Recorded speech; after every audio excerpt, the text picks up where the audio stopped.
First of all, I have to say, you are just gorgeous. You're just beautiful. How are you? Oh, well, thank you. Thank you. Okay, I saw the movie on Friday.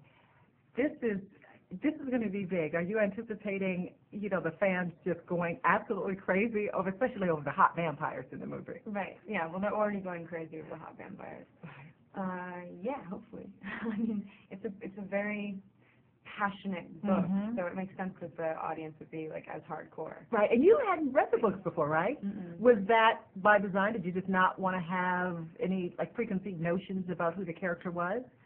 Well, once I hadn't heard about the book until I learned about the movie, and subsequently lived with the first book for 3 months or however long that was. And I haven't been able to move on. It was just too much. It's like, you have to live something for, that amount of time. And it's so heightened all the time. It's so strained all the time. I couldn't, I needed some breathing room. Because it seems like when you get into this character, you can't leave her, right? You have to really, really just live her every day. Would you say? Yeah, no, that's sort of what we do. Right. Well, okay, so tell me, what was it about this particular role that really attracted you? And do you find any similarities between yourself and your character? Yeah, well, I mean, Bella is sort of easy for, I feel like, every girl to relate to because you semi-project yourself onto her because you feel like you are her when you're reading the book. Right. I mean, it's a total vicarious experience, detailed thoughts about fixations that you shouldn't know about. Like what? Oh, no, it's just she's obsessed with this guy, and there's whole chapters devoted to descriptions of his jawline, and so it moves slowly, it's quaint. It's there's a slow progression. It's a very character-driven movie, and she really encompasses the best sort of fundamental female qualities. She's a little insecure, but she compensates. She likes herself and she trusts herself. And is it true that Emil Hirsch recommended you for this role? Yeah, apparently. Really? Yeah. When did you first hear about that?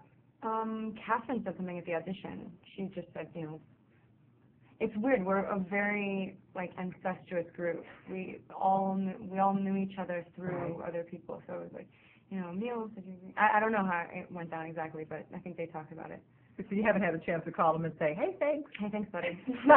No, maybe you should be making that call pretty soon. Let's talk about the chemistry between you and Rob. I mean, did you two have to, does that just happen, or do you have to work on it? Or when you guys first started shooting your scenes, did you just instantly know that you are going to have just such amazing chemistry? Well, the audition was pretty intense.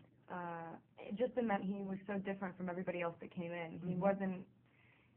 Thoughts were going through his head, and you could see them, and he wasn't just fixated on looking a certain posing and being, the handsome vampire that he's supposed to be. And you could feel real pain.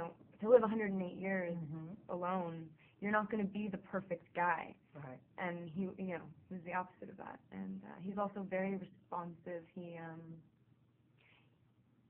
sees and he listens, and that's very important. That you're not acting in a scene by yourself. Right.